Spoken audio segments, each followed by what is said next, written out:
আসসালামু আলাইকুম। অবিরাম বাংলার সংবাদে সবাইকে স্বাগত জানাচ্ছি। আমি নাইম ফাথুম মুবিন। শুরুতে বিআরবি কেবলস সংবাদ শিরোনাম। বাংলাদেশের সর্বশেষ গুরুত্বপূর্ণ আপডেট সংবাদে আপনাকে স্বাগত। শুরুতেই সংবাদ শিরোনাম, পরে বিস্তারিত।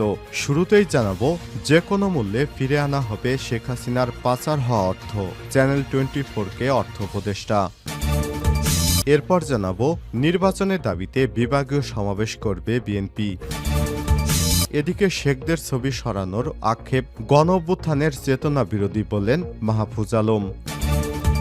এদিকে জানা গেল উই আর নাহিদ হ্যাশট্যাগের কারণ। ফেসবুক চেয়ে গেছে উই আর নাহিদ আমরাই নাহিদ হ্যাশট্যাগে। লাল ব্যাকগ্রাউন্ডের উপর হ্যাশ উই আর নাহিদ লিখে অন্তর্বর্তীকালীন সরকারের তথ্য সম্প্রচার উপদেষ্টা এবং ছাত্র জনতার অভ্যুত্থানের অন্যতম নেতা নাহিদ ইসলামের পাশে দাঁড়ানোর বার্তা দিয়েছে বিভিন্ন দলের নেতাকর্মী সহ অনেক ফেসবুক ব্যবহারকারীরা।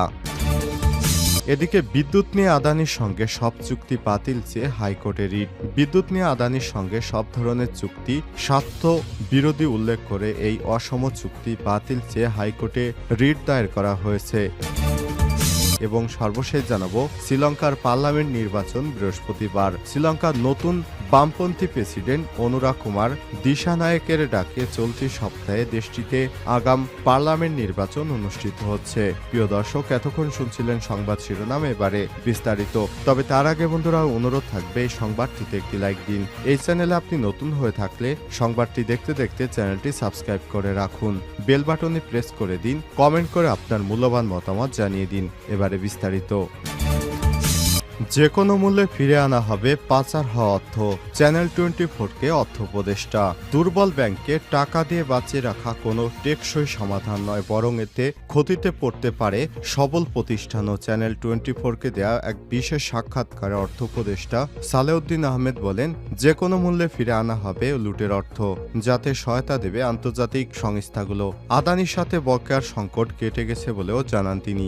দেশের ব্যাংক খাতের অবস্থা যে কতটা নিরাপত্তা দিন দিন স্পষ্ট হচ্ছে নানামুখী কর্মকাণ্ডে। চাহিদা মতো অর্থ পাচ্ছে না সাধারণ গ্রাহক, এমনকি নিজস্ব কর্মীদের মাসিক বেতনও বহু প্রতিষ্ঠান থেকে তোলা যাচ্ছে না। শুধু তাই নয়, সম্প্রতি বাংলাদেশের এই ব্যবস্থাকে পাকিস্তানের চেয়েও খারাপ বলে মন্তব্য করেছেন স্বয়ং নিয়ন্ত্রক সংস্থা বাংলাদেশ ব্যাংকের গভর্নর।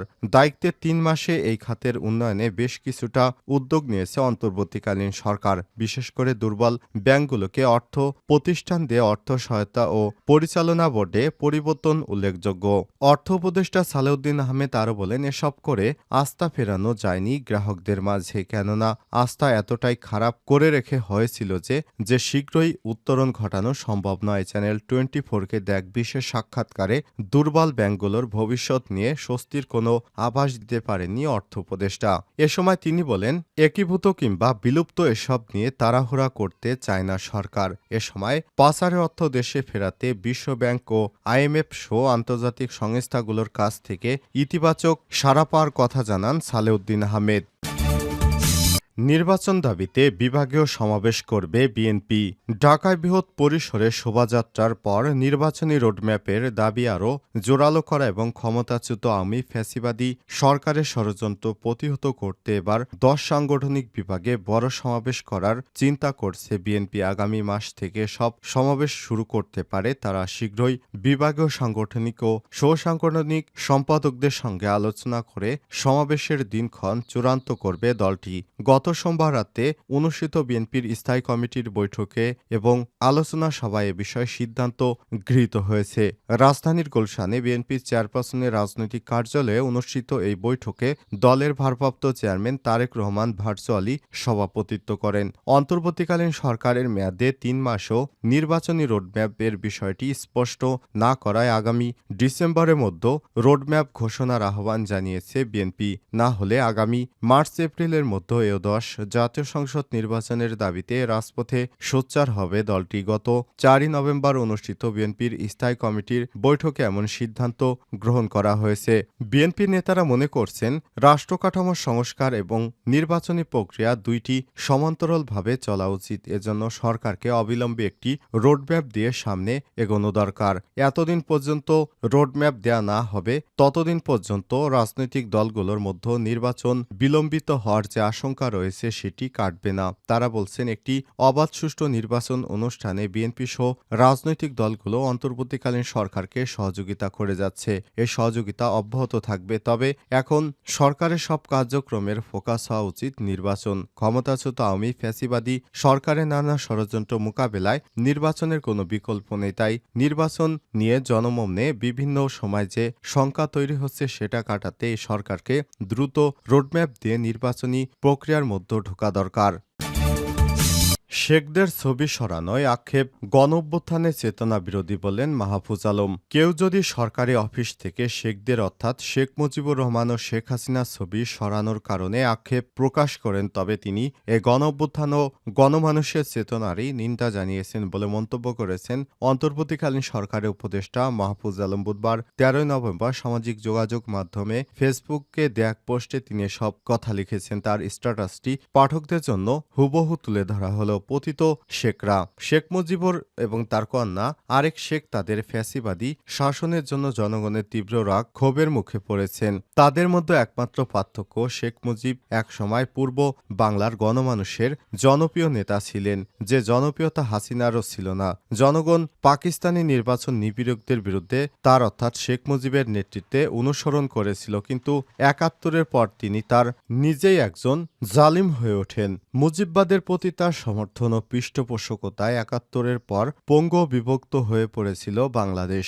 নিজের ফ্যাসিবাদী ভূমিকার কারণে ১৯৭৫-এ তার মৃত্যুতে মানুষ শোক ও অনুতাপ প্রকাশ করেনি। তবে শেখ তার ৭১-এর পূর্ব ভূমিকার জন্য সম্মান পাবেন যদি শেখের ৭১ পরবর্তী গণহত্যা, জোরপূর্বক গুম, দুর্নীতি, দুর্ভিক্ষ ও নিশ্চিতভাবে ৭২-এর সংবিধান যা বাকশাল প্রতিষ্ঠার পথ প্রশস্ত করেছিল, এসবের জন্য তার দল এবং পরিবারের সদস্যরা বাংলাদেশের জনগণের কাছে ক্ষমা চান। শেখ কন্যার ফ্যাসিবাদী শাসনের কথাও তাদের স্বীকার করা, ক্ষমা চা এবং এর জন্য বিচারের মুখোমুখি হওয়া উচিত। শেখ মুজিবকে একজন ঠাট্টা, বিদ্রূপ ও উপহাসের পাত্র বানিয়েছেন তিনি। তাদের আরও উচিত মুজিববাদী রাজনীতি ও শেখ পরিবারের বন্দনা পরিহার করা। কেউ যদি সরকারি অফিস থেকে শেখদের ছবি সরানোর কারণে আক্ষেপ প্রকাশ করেন তবে তিনি গণঅভ্যুত্থান ও গণমানুষের চেতনারই নিন্দা জানালেন।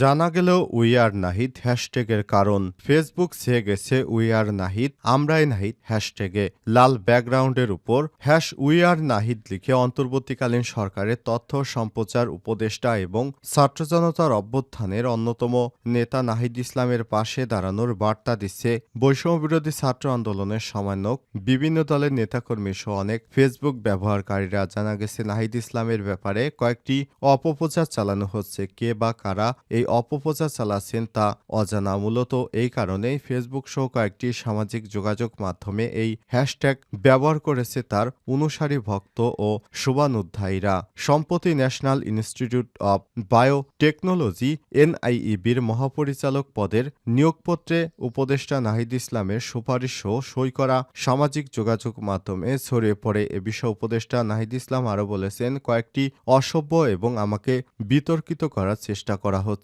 মঙ্গলবার রাতে নিজের ভেরিফাইড ফেসবুক পেজে এ বিষয়ে নিয়ে পোস্ট করেছেন উপদেষ্টা নাহিদ ইসলাম। তিনি লিখেছেন, 15 অক্টোবর নিয়োগ 22 অক্টোবরই বাতিল করা হয়েছিল।